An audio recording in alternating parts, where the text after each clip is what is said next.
Hi everyone, welcome back to Diksha's education hub. तो आज के इस लेक्चर में हम नया चैप्टर शुरू कर रहे हैं, दैट इज़ अबाउट डिजीज़। बहुत सारी टाइप की बीमारियां मिलेंगी आपको। पहले तो कैटेगरी आपको पता होनी चाहिए कि कौन सी टाइप की बीमारी हम पढ़ रहे हैं। तो अगेन आपके स्टेट एग्जाम्स जितने भी होते हैं उनके लिए ये काफ़ी इंपॉर्टेंट टॉपिक रहेगा। क्वेश्चंस आते हैं फ्रॉम योर डिजीज़ वाला टॉपिक, ठीक है। तो वन बाय वन देखते हैं। सबसे पहले हम देखेंगे बैक्टीरियल डिजीज़। ये वाली डिजीज़ जो होती है आपको ये 9th की 10th की और 11th 12th की NCERTs में देखने को मिलती है। तो दैट्स वाई हम इनको पूरा कंप्लीट करेंगे। उसके अलावा जो करंट अफेयर में डिजीज़ चल रही होती हैं दे आर ऑल्सो इम्पॉर्टेंट, उनका एक अलग से लेक्चर बनाएंगे। बट अभी के लिए क्या करना है आपको कि जितनी भी बैक्टीरियल डिजीज़ हैं उनके बारे में वन बाय वन अंडरस्टैंड करना है। जनरली आपके स्टेट एग्जाम्स में जो क्वेश्चंस पूछे जाते हैं वो कॉजेटिव एजेंट्स के ऊपर होते हैं। कॉजेटिव एजेंट का मतलब होता है कारक, कौन डिजीज़ को स्प्रेड कर रहा है, कारक को बोलते हैं, और कौन उसको कैरी कर रहा है। अब जो पॉजिटिव एजेंट होता है उसको कई बार कोई कैरी करके भी घूम रहा होता है, उसको हम बोल देते हैं वेक्टर। वेक्टर बोल दो या फिर कैरियर बोल दो, वो आपकी मर्जी रहेगी। जैसे निमोनिया है, टीबी है, diphtheria, pertussis, tetanus, leprosy, typhoid, cholera, plague, syphilis, gonorrhoea, diarrhoeal disease, all are bacterial type of disease. किसकी वजह से होती हैं? ये सारी की सारी बैक्टीरिया की वजह से होती हैं। ये डिजीज़ बैक्टीरिया की वजह से होती हैं। वन बाय वन क्या देखना है हमें? सबसे पहले हम देखेंगे हमेशा पॉजिटिव एजेंट कि इनका कारक कौन है, कौन कर रहा है इन डिजीज़ को। दूसरे पे देखेंगे अगर ये कारक को कोई कैरी करने वाला डिफरेंट ऑर्गेनिज्म होगा, जैसे वेक्टर।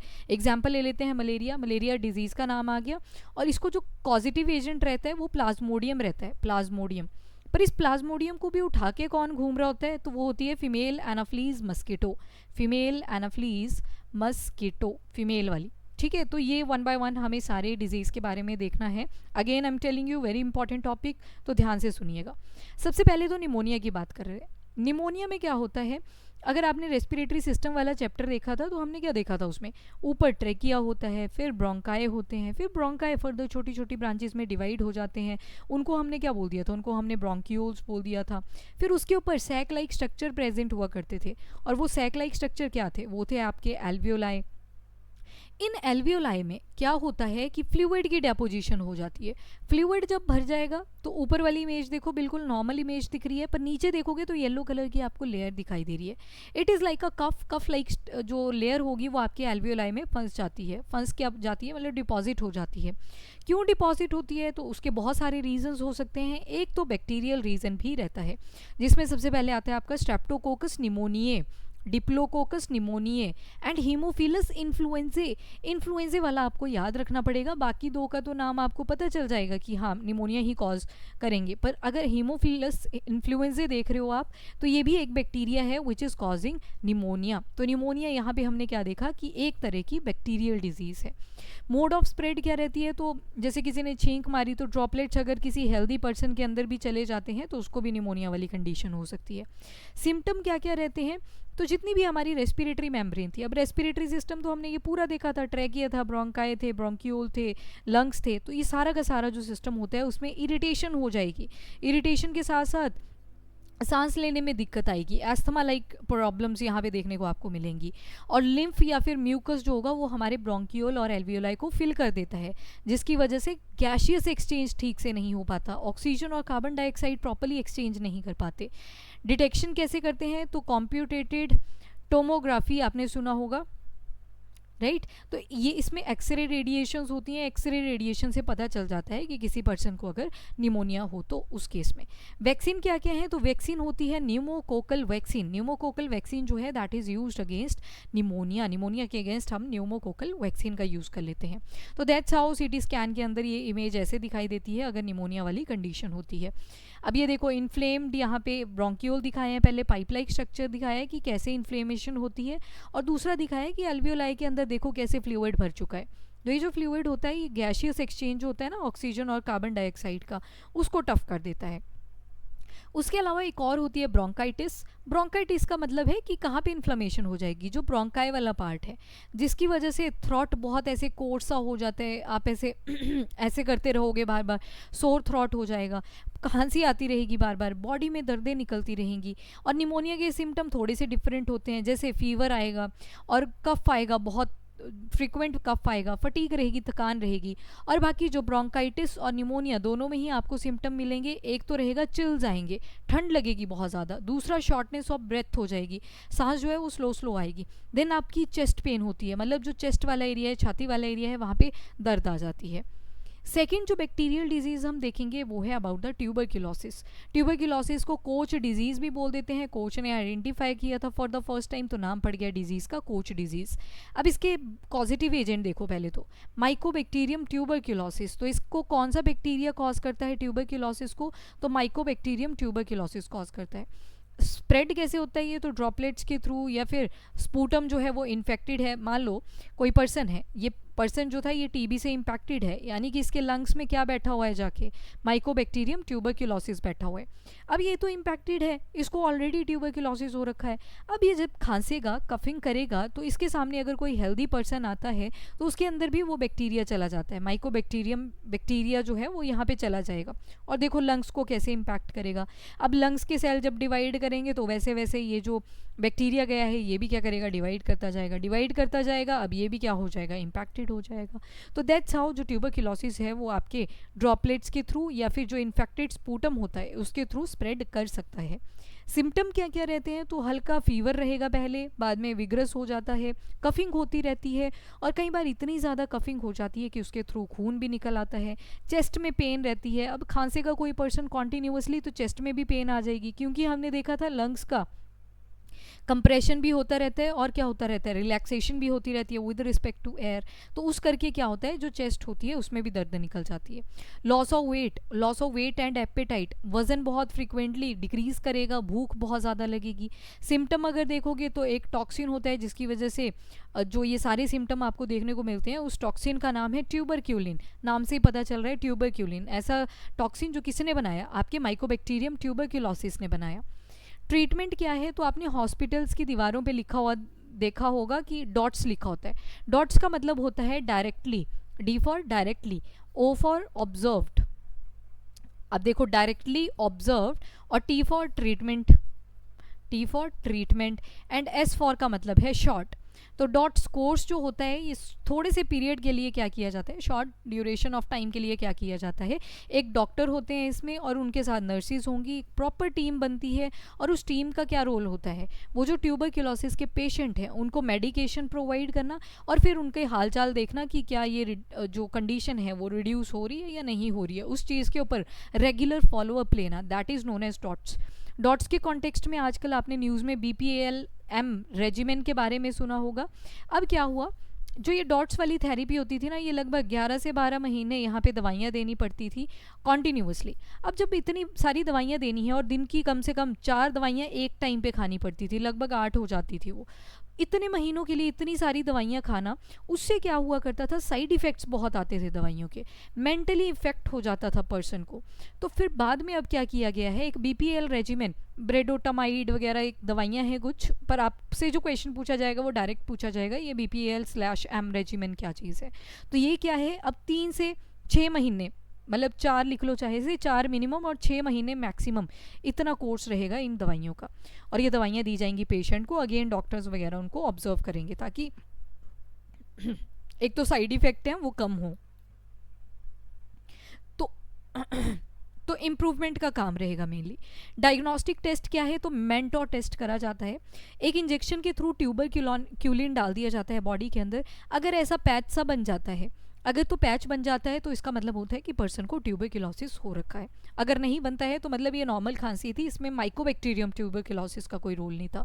एंड वैक्सीन भी अवेलेबल है। BCG, कैलेमिटी और ग्यूरेन ने बनाई थी एक vaccine, that is named as BCG, bacillus of Calmette and ग्यूरेन।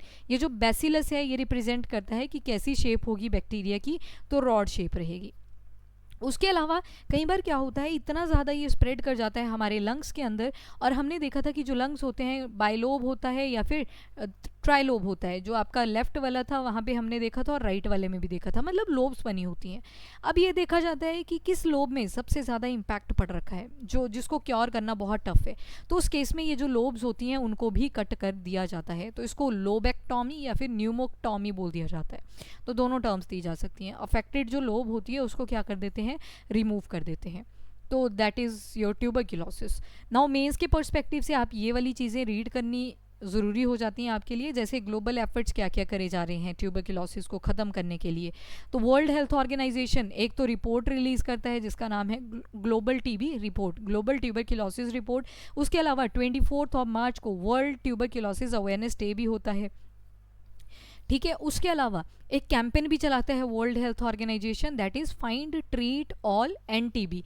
तो यहाँ पे क्या करना है, जिनको भी ट्यूबरक्लोसिस हो रखा है तो उसके लिए पहले पब्लिक की फाइंडिंग करो, मतलब देखो कि किस किस को टीबी हो रखा है, फिर उसके बाद ट्रीट करो और सभी को ट्रीट करो, all and TB, hashtag end TB, मतलब एंड टीबी, ट्यूबरक्लोसिस को ख़त्म करो। स्टॉप ट्यूबरक्लोसिस पार्टनरशिप बना रखी हैं, ग्लोबल फंडिंग जनरेट कर रखी हैं, ताकि जितनी भी ट्यूबरक्लोसिस से इम्पैक्टेड कंट्रीज़ हैं उनकी हेल्प हो सके। इंडिया ने क्या क्या एफर्ट्स करे हुए हैं, तो नेशनल टीबी एलिमिनेशन प्रोग्राम, ये क्या करेगा, जितनी भी ग्लोबल नीड है ट्यूबरक्लोसिस, ये जो एपिडेमिक फैल रखा है उसके अगेंस्ट फंड भी तो रेज करना पड़ता है। तो हमने जो टारगेट सेट किया है वो 2025 का किया है कि बाय द एंड ऑफ 2025 जो भी ये ट्यूबरक्लोसिस केसेस हैं इंडिया के अंदर उनको हम ख़त्म कर देंगे। उसके बाद आता है national strategic plan for tuberculosis elimination 2017 to 2025। 17 में शुरू किया था, ये 25 तक चलेगा। एक निक्षय इकोसिस्टम भी स्टार्ट करा गया है जिसमें नेशनल ट्यूबरक्लोसिस इंफॉर्मेशन सिस्टम बनाया गया है कि टीबी रिलेटेड जो भी अवेयरनेस होनी चाहिए लोगों को वो प्रोवाइड करी जाती है। फिर आता है आपका निक्षय पोषण योजना। निक्षय पोषण योजना में क्या किया जाता है, फाइनेंशियल सपोर्ट दिया जाता है। टीबी हारेगा देश जीतेगा, इस तरह की कैंपेन भी इंडिया ने चला रखी हैं। 2 वैक्सीन अभी डेवलप करी जा रही हैं जो कि फेज़ 3 के ट्रायल में है। तो इनका नाम है vaccine project management, vaccine project management 1002, MIP, Mycobacterium indicus प्राणी, माइकोबैक्टीरियम इंडिकस प्राणी। तो ये दोनों वैक्सीन जो है ये बनाई जा रही हैं अभी फॉर द ट्यूबरक्लोसिस, पर अभी इनका फेज़ 3 का ट्रायल चला हुआ है, जब बनेंगी तब ये फिर से न्यूज़ में आ जाएंगी। निक्षय पोषण योजना है, निक्षय पोषण योजना के तहत ₹500 का सपोर्ट दिया जाता है जो भी ये पेशेंट होते हैं जिनको ट्यूबरक्लोसिस हो रखा होता है। Ayushman Bharat digital health mission, तो इसमें क्या किया गया है, जो गवर्नमेंट है उन्होंने फोकस करा हुआ है on utilising technology and creating digital health ID, ताकि पेशेंट को डॉक्टर के पास ना जाना पड़े, वो अपने ही हेल्थ आईडी सिस्टम के ऊपर पूरा का पूरा जो भी उनको प्रॉब्लम है उसको पुटअप कर सकते हैं, अपनी क्वेरीज लिख सकते हैं, डॉक्टर से आंसर ले सकते हैं। उसके अलावा कई बार बहुत लंबी लंबी लाइंस में लगना पड़ता है, तो उस केस में हेल्थ आईडी भी डिजिटली प्रोवाइड कर दी जाती है ताकि प्रॉपर डायग्नोस्टिक हो सके उनकी। मेंटो टेस्ट अभी देखा हमने डायग्नोस्टिक वाला, वो पूरा हो सके और ट्रीटमेंट जो है वो जल्दी से अवेलेबल हो सके। इसके बाद आती है डिप्थेरिया। डिप्थेरिया में क्या होता है, ये देखो इसके मुंह के अंदर देखो, टॉन्सिल वाली जगह पे एक परत सी जम गई है, एक लेयर सी जम गई है। ये जो लेयर होती है ये कहाँ पे जम जाती है, टॉन्सिल वाले रीजन में जम जाती है, ग्रे कलर की मिलती है जनरली। किसकी वजह से होता है डिप्थेरिया, तो कॉर्नीबैक्टीरियम डिप्थेरिये, जो इसका कारक है, कॉजिटिव एजेंट है, वो कौन है, वो है आपका कॉर्नीबैक्टीरियम डिप्थेरिये। जनरली ड्रॉपलेट से फैलता है, मतलब अगर कोई इसकी विसिनिटी में आता है और खांसता है, छींकता है, तो ड्रॉपलेट अगर किसी हेल्दी पर्सन के अंदर चले जाते हैं तो उसको भी डिप्थेरिया हो सकता है। सिम्टम क्या क्या रहते हैं, तो हेडेक रहती है, सरदर्द रहती है, बुखार रहता है, ग्रे कलर की मेम्ब्रेन डेवलप कर जाती है टॉन्सिल वाले एरिया में, और फिर टॉन्सिल से एक्सटेंड होती जाएगी हमारा जितना भी रेस्पिरेटरी सिस्टम था उस पर भी इम्पैक्ट डाल देती है। तो मतलब नीचे की तरफ देखोगे आप तो वहाँ पे ये लेयर जम जाएगी और जिसकी वजह से होर्सनेस रहेगी, आपको ऐसे लगेगा गले में जैसे खराश हो रखी है बहुत ज़्यादा, डिफ़िकल्टी हो जाएगी ब्रीदिंग में। अब सोचो जब ये लेयर आपके कहाँ एल्वियोलाई तक पहुँच जाएगी, तो अब जनरली क्या होगा, एल्वियोलाई तक जब पहुँचेगी तो वहाँ पे गैशियस एक्सचेंज जो होगा वो रुक जाएगा। नेज़ल ब्लड भी आ जाता है जब ये बहुत डेंजरस हो जाती है। अब इस केस में एक डायग्नोस्टिक टेस्ट करा जाता है जिसका नाम है शीक टेस्ट। शीक टेस्ट जो है वो किसका डायग्नोस्टिक टेस्ट है, वो डिप्थेरिया का डायग्नोस्टिक टेस्ट है। अब वैक्सीन क्या है, तो डीपीटी। अब देखो ये डीपीटी ना बचपन में ही दे दी जाती है, इसमें 3 बीमारियों से लड़ने की क्षमता रहती है, जैसे D for diphtheria, P for pertussis, T for tetanus, क्या बोलेंगे, टी फॉर टेटनस। तो डिप्थेरिया, पर्ट्यूसिस और टेटनस। तो ये वैक्सीन आपके डिप्थेरिया के अगेंस्ट तो हमने यूज़ कर ली। अब हमें पर्ट्यूसिस भी देखना पड़ेगा। पर्ट्यूसिस को वूपिंग कफ भी बोलते हैं, या फिर आपने सुना होगा काली खांसी करके, तो वो क्या होता है आपका पर्ट्यूसिस होता है। अब पर्ट्यूसिस कौन कॉज करता है, तो वो करता है आपका बॉर्डेटेला पर्ट्यूसिस। बॉर्डेटेला पर्ट्यूसिस क्या करता है, it is a causative agent of your pertussis disease, और बैक्टीरिया है कौन सा, बॉर्डेटेला पर्ट्यूसिस, काली खांसी जो कॉज करता है, वूपिंग कफ जो प्रोड्यूस करता कॉज करता है। अब वूपिंग कैसे होती है, जब खांसेगा ना इसमें पर्सन, तो ऐसे वूप की साउंड आएगी, जैसे खांस खांस के लाइक दिस, इस तरह की साउंड आएगी अजीब सी। देखा होगा आपने ऐसे पेशेंट्स को भी जिनको खांसने में बड़ी दिक्कत आती है और वूप की साउंड आती है।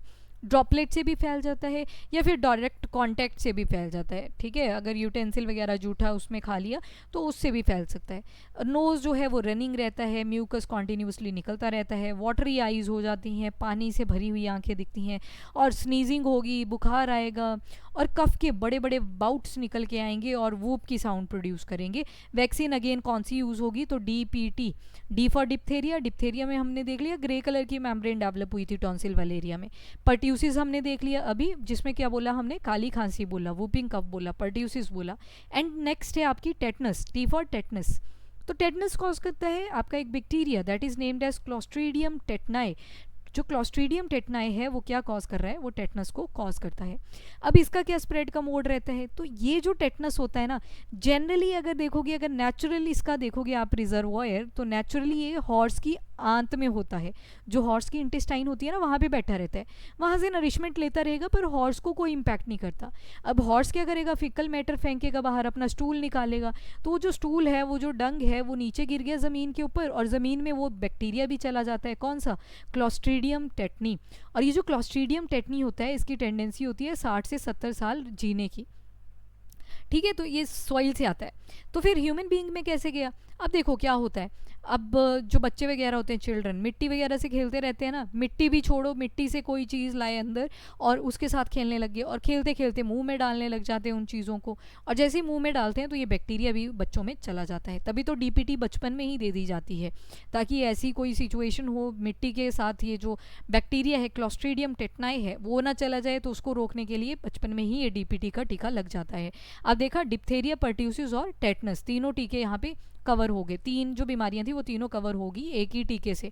सुई तो एक ही लगती है, पर 3 डिजीज़ को टैकल कर सकती है।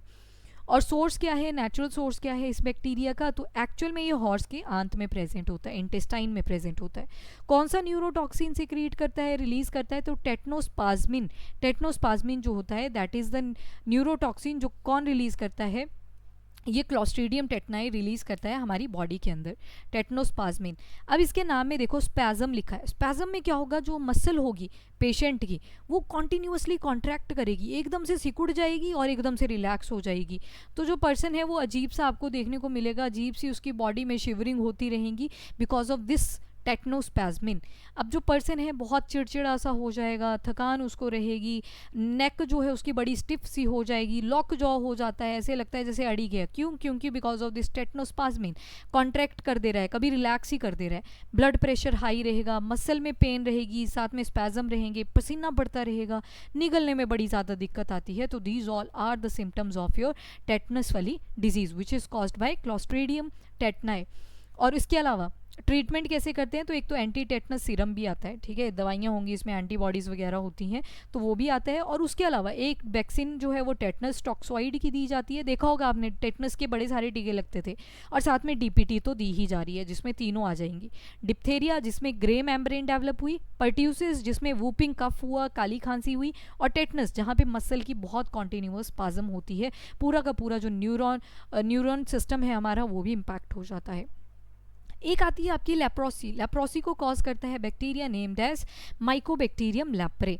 अब इसका नेचुरल रिजर्वायर कौन है लेप्रोसी का, तो आर्माडिलोज होते हैं। आर्माडिलोज अगर आपने देखे हो, यहाँ पे आई थिंक इमेज नहीं है अटैच, पर आर्माडिलोज आप एक बार सर्च करना। आर्माडिलोज जो होते हैं उनकी बॉडी पे आर्मर लाइक स्ट्रक्चर होता है, जैसे आर्मी वाले एक्सोस्केलेटन नहीं पहनते ताकि बुलेट वगैरह ट्रैप ना करे, तो उसी तरह से ये आर्माडिलोज भी होते हैं, अपने आप को इस आर्मर के अंदर छुपा लेते हैं। जैसे टॉर्टोइज होता है वैसा ही होता है इनका भी आर्मर, प्रोटेक्शन प्रोवाइड करता है। तो ये आर्माडिलोज के अंदर ये माइकोबैक्टीरियम जो लेप्रे है वहाँ पे रहता है। पर ये आर्माडिलोज क्या करेंगे, अब डंग ये भी क्या करेंगे, फिकल मैटर बाहर फेंकेंगे, स्टूल निकालेंगे, और उस स्टूल से क्या होता है, मिट्टी के साथ ये जो माइकोबैक्टीरियम लैप्रे है ये भी मिक्स कर जाता है, और जो स्प्रेड करती है डिजीज़ वो ड्रॉपलेट से भी कर जाती है, इवन डायरेक्ट टच से भी कर जाती है। पहले तो लाइट कलर के पैचेस आएंगे बॉडी के ऊपर, उसके बाद जो अफेक्टेड एरिया होगा उसमें कोई सेंसेशन नहीं बचती, कुछ फील ही नहीं होता, बुखार रहता है, पेन होता है, और स्किन निकलने लगती है। सबसे पहले तो स्किन निकलने लगती है, उसके बाद देखो इन उंगलियों के साइज देखो आप, ऊपर वाला जो पार्ट था ना इन उंगलियों का वो पूरा डिफॉर्म हो गया था, ठीक है, ये पूरा का पूरा डिफॉर्म हो गया था। तो परमानेंट डिफॉर्मिटी देखने को मिल जाती है इस केस में, जो लैप्रोसी वाला केस होता है। और जो टॉक्सिन इसके लिए रिस्पॉन्सिबल होता है वो होता है lepromin. Lepromin is responsible for this particular disease. Treatment क्या दिया जाता है, तो डायअमीनो डायफिनाइल सल्फोन दिया जाता है, ये दवाई आ जाती है, मिक्सचर ऑफ मेडिसिन आ जाती हैं। अब ये जो ये वाली डिजीज़ है ना, ये काफ़ी सोशली अगर देखें तो इसके ऊपर बड़ा ज़्यादा सोशल स्टिग्मा है। तो ये जो लेप्रोसी इम्पैक्टेड पॉपुलेशन होती है वो मेन स्ट्रीम से अलग स्ट्रीम में रहना शुरू कर देती है, क्योंकि उनको सोशली स्टिग्मेटाइज्ड कर दिया जाता है, कलंक लगा दिया जाता है कि तुम तो ये डिज़ीज़ फैला रहे हो, अवेयरनेस नहीं है, दैट्स वाई। तो ये लेप्रोसी के बारे में था। अब जैसे उड़ीसा गवर्नमेंट है, उन्होंने बोला है कि ये जो लेप्रोसी है इसकी रिपोर्टेबल, एक तरह से ये रिपोर्टेबल डिजीज़ है, इसके बारे में हमें पूरे केसेस देखने हैं कि कहाँ पे कितने केसेस हैं। उसके अलावा नेशनल लेवल पे आप देखोगे तो लेप्रोसी इरेडिकेशन प्रोग्राम चलाए गए हैं। सेंट्रली स्पॉन्सर्ड हेल्थ स्कीम है, सेंट्रली स्पॉन्सर्ड होती है एक, और एक होती है आपकी सेंट्रली सेक्टर जो होती है, ये पूरी की पूरी फंड जो होती है वो सेंटर ही देती है 100%।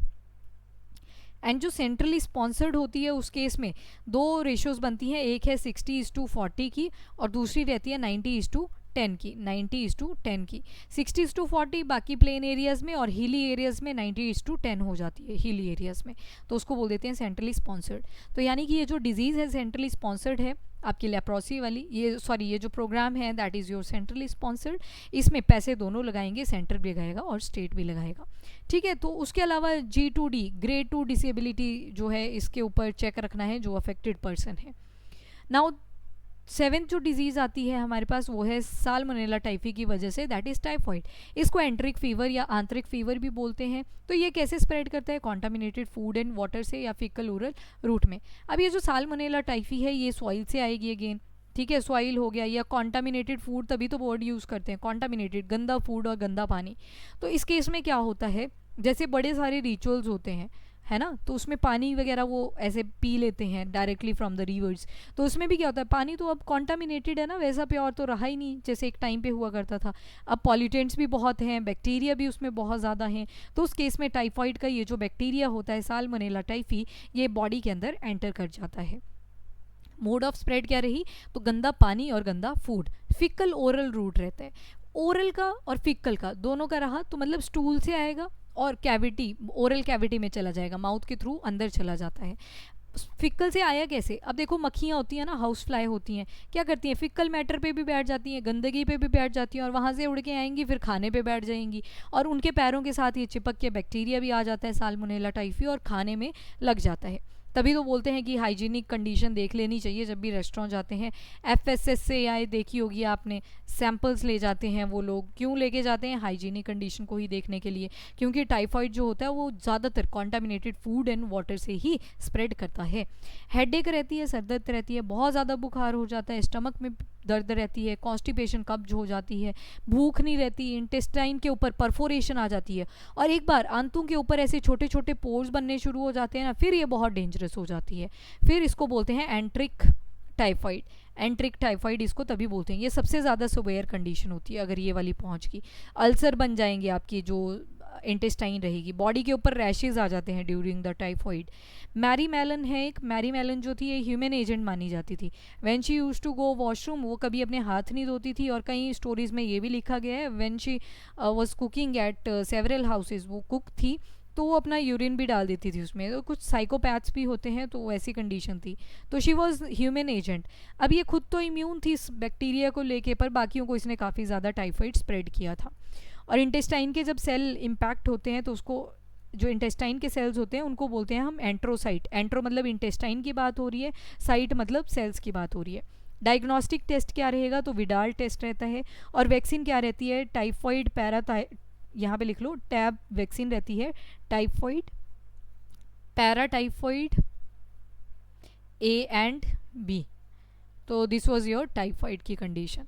देन आता है कॉलेरा। कॉलेरा का जो पॉजिटिव एजेंट रहता है वो है विब्रियो कॉलेरे, और इसकी स्प्रेड भी अगेन जैसे आपके ये फिकोल ओरल रूट था उसी से फैलेगी। और कौन फैलाएगी? हाउस फ्लाई ही फैलाएगी। सिम्टम क्या रहते हैं? पेट में दर्द हो जाती है, फीवर हो जाता है और डायरिया हो जाता है। डायरिया ऐसा होता है कि राइस के जैसे राइस वाटर होती है ना, उसकी तरह रंग निकलता है इससे। जो मतलब स्टूल होता है बहुत फ्रिक्वेंट आता है और पानी की तरह आता है। सोचो अगर पानी की तरह आ रहा है तो इसका मतलब है कि पानी की कमी हो जाएगी बॉडी के अंदर। तो ट्रीटमेंट क्या रहेगा? ORS, oral rehydration solution. तो इस तरह से कॉलेरा के आप सिम्टम देख सकते हो। वॉमिटिंग भी हो जाती है, ठीक है, पानी की कमी हो जाती है बॉडी के अंदर, और नॉजियस रहेगा पर्सन। तो अनसेफ वाटर, कॉन्टामिनेटेड वाटर हो गया, कॉन्टामिनेटेड फूड हो गया, उससे कॉलेरा भी स्प्रेड कर सकता है। बस बैक्टीरिया डिफरेंट है, सिम्टम भी डिफरेंट देखने को मिले। इसमें कौन है कॉलेरा कॉज करा? विब्रियो कॉलेरा ने। कॉलेरा विब्रियो का मतलब याद करो, बैक्टीरिया वाले चैप्टर में पढ़ा था। क्या मतलब है इसका? इसका मतलब था कि कॉमा लाइक शेप होती है इस बैक्टीरिया की। तो उसके बाद आती है प्लेग। प्लेग को ब्लैक डेथ भी बोलते हैं या ब्यूबॉनिक प्लेग भी बोलते हैं। इसका जो पॉजिटिव एजेंट है वो है यर्सीनिया पेस्टिस। यर्सीनिया पेस्टिस क्या कॉज करता है? प्लेग कॉज करता है। सुना होगा आपने ब्यूबॉनिक प्लेग, ये मॉडर्न हिस्ट्री में भी आप सुनते हो, ठीक है। एक टाइम पे फैला था, बहुत सारी फैमिन कंडीशन, बहुत सारी लोगों की डेथ भी हुई थी इसकी वजह से। तो यर्सीनिया पेस्टिस इसको कॉज करता है, पर कैरी कौन करता है इस बैक्टीरिया को? वो करती है रैट फ्ली ज़िनोप्सिलस च्योपिस। ये जो डिजीज़ होती है ये रैट्स के अंदर, तो ये जब बैक्टीरिया होता है ना यर्सीनिया पेस्टिस, तो वहाँ पे तो रैट्स को तो कोई प्रॉब्लम नहीं कॉज करता, पर ह्यूमन में कैसे जाता है? तो एक फ्ली होती है जिसका नाम है रैट फ्ली। देखते हैं इसको कैसे हुई। ये माइस था, यहाँ पे देखो माउस है, इसने क्या कैरी करके रखा हुआ है? इसकी बॉडी में है यर्सीनिया पेस्टिस जो बैक्टीरिया है। अब यर्सीनिया पेस्टिस के ऊपर यानी कि माउस के ऊपर आके एक फ्ली बैठ जाती है, एक मक्खी जैसी होती है, और वो ब्लड सक करती है माउस का। और जब ये ब्लड सक करती है माउस का तो फिर ये चली जाती है ह्यूमन के पास, और जैसे ही ह्यूमन को बाइट करेगी तो ये जो इसके अंदर यर्सीनिया पेस्टिस आया था ये भी ह्यूमन के अंदर चला जाता है, और ह्यूमन बीइंग जो होते हैं वो अफेक्टेड हो जाते हैं because of this Yersinia pestis. पर ह्यूमन टू ह्यूमन कांटेक्ट जो है वो पॉसिबल नहीं होता इस केस में। हाँ, न्यूमोनिक जो ब्यूबॉनिक प्लेग होता है, न्यूमोनिया वाला जो प्लेग होता है, उस केस में हो जाता है human to human transmission, but this case is very rare, rarest of the rares. मतलब 1 बिलियन लोग उठा लोगे तो उनमें से किसी एक को होगा, इतना रेयर है ये केस। सिम्टम क्या क्या मिलेंगे? तो सिम्टम में पहला तो होता है हाई फीवर, बहुत तेज़ बुखार आता है। लंप्स बन जाते हैं ग्रोइन वाले एरिया में, जो जेनाइटल वाला पार्ट होता है ना उसके आसपास बहुत सारे लंप्स बन जाएंगे, फोड़े बन जाएंगे, ब्लिस्टर बन जाएंगे। आर्म पिट, बाजू के जो नीचे वाला हिस्सा होता है वहाँ पे भी क्या बन जाएंगे? लंप्स बन जाएंगे, फोड़े बन जाएंगे, बड़े बड़े ब्लिस्टर बन जाएंगे। अल्टीमेटली इससे क्या होती है? डेथ हो जाती है। डायग्नोस्टिक टेस्ट क्या है? तो वेसन स्टेन टेस्ट है। वेसन स्टेन टेस्ट जो होता है that is use for identification of the plague, black death या फिर ब्यूबॉनिक प्लेग। तो that's how it spread from rats to human beings. एक ब्यूबॉनिक होता है, एक न्यूमोनिक होता है। ब्यूबॉनिक में ह्यूमन टू ह्यूमन ट्रांसमिशन नहीं होता, और ज़्यादातर जो फ्रिक्वेंटली होता है ये यही वाला ब्यूबॉनिक प्लेग होता है। जबकि न्यूमोनिक प्लेग जो होता है ये बहुत रेयर डिजीज़ है। मैंने बताया ना 1 बिलियन में किसी एक को होगी जाके, और ह्यूमन टू ह्यूमन जो ट्रांसमिशन होता है that is very rare again, और न्यूमोनिक वाले केस में हो जाता है। अब सिम्टम के बेसिस पे देखें तो ब्यूबॉनिक प्लेग में क्या होगा? बहुत ज़्यादा बुखार आता है, चिल्स आते हैं, डिस्कम्फर्ट सा फील होता है, मसल में दर्द रहती है। वैसे एक सेप्टिसेमिक प्लेग होता है जिसमें डायरिया हो जाता है, वॉमिटिंग लगी रहती है, फीवर आता है, और बहुत वीकनेस आ जाती है। पेट वाले हिस्से में बड़ी ज़्यादा प्रॉब्लम आती है। ये देखो ब्यूबॉनिक बोला ना हमने कि लंप्स बन जाते हैं जेनाइटल वाले पार्ट में, आर्म पिट वाले पार्ट में। तो जो ब्यूबॉनिक प्लेग होता है वो ज़्यादातर आर्म पिट और ये ग्रोइन वाला जो हिस्सा होता है उसको ज़्यादा इम्पैक्ट करता है। उसके बाद आता है निमोनिक प्लेग। निमोनिक प्लेग में अगर आप देखोगे तो कफ होती है, कफ के साथ ब्लड भी निकल के आता है, ब्रेथ करने में डिफ़िकल्टी आती है, उल्टी आती है, पर उल्टी की तरह पहले फीलिंग आएगी, नोजिया जिसको हम बोलते हैं, और फिर उल्टी भी आ जाएगी, वॉमिटिंग जिसको बोलते हैं। हाई फीवर आता है, बहुत तेज़ बुखार आता है। एंड उसके बाद हम देखेंगे साइफिलिस के बारे में। साइफिलिस के केस में ट्रेपोनीमा पैलिडियम कॉज करता है। साइफिलिस किसने कॉज किया? कौन इसका कारक है? कौन इसका कॉजेटिव एजेंट है? तो ट्रेपोनीमा पैलिडियम रहता है। सिम्टम क्या रहते हैं? लीजन्स बन जाते हैं बॉडी पे, पूरी बॉडी पे ना घाव से बन जाएंगे, तो वो साइफिलिस के केस में देखने को मिलता है। सेकंड स्टेज में क्या होता है? पहले तो सोर्स बनेंगे, ठीक है, फिर दूसरी जो कंडीशन रहती है उसमें क्या होता है? हेयर लॉस होना शुरू हो जाता है, बाल झड़ने लग जाते हैं, पूरी बॉडी के ऊपर लिम्फेटिक सिस्टम प्रेजेंट होता है, लिम्फ नोड्स प्रेजेंट होते हैं, वो सूज जाते हैं, स्वेलिंग आ जाती है उसमें, और फाइनली उससे भी क्या होती है? बहुत ज़्यादा इम्पैक्ट पड़ जाता है। देन सोर थ्रॉट हो जाता है, गले में खराश वगैरह रहती है। फिर आता है गोनोरिया, गोनोरिया को कॉज करता है निसेरिया गोनोरिया, ये भी एक बैक्टीरियल डिजीज़ है अगेन। तो बर्निंग सेंसेशन होती है जब मिक्चुरेशन करता है पर्सन, मूत्र त्याग करता है जब, तो उस केस में क्या होता है, उस पर्सन को बहुत ज़्यादा ऐसे बर्निंग सेंसेशन होती है जेनाइटल वाले पार्ट में। एक डायरियल डिजीज़ है, इस केस में आप देखो डायरिया तो मल्टीपल डिजीज़ का एक सिम्टम भी होता है, तो कई सारे इसके पॉजिटिव एजेंट मिलते हैं, जैसे शाइजेला डाइसेंट्री, ई कोलाई से हो जाता है, कैम्पाइलोबैक्टर से हो जाता है। सिम्टम क्या है, जो स्टूल है वो इतना पतला आएगा, बार बार आएगा, और इसमें डिहाइड्रेशन हो जाती है। डिहाइड्रेशन का मतलब है बार बार प्यास लगेगी, तो these all are the symptom of your diarrhoea. Fungal disease देखेंगे, पर देखेंगे इन द अपकमिंग लेक्चर। अभी के लिए इतना ही। If you like the video do like and share. अगर आपको एमसीक्यू सॉल्व करने होंगे तो आप टेलीग्राम चैनल को भी ज्वाइन कर सकते हो, वहाँ पे आपको एमसीक्यूज दे दिए जाते हैं। तो अभी के लिए इतना ही। If you like the video do like and share. Thank you everyone, have a nice day, keep studying, keep watching.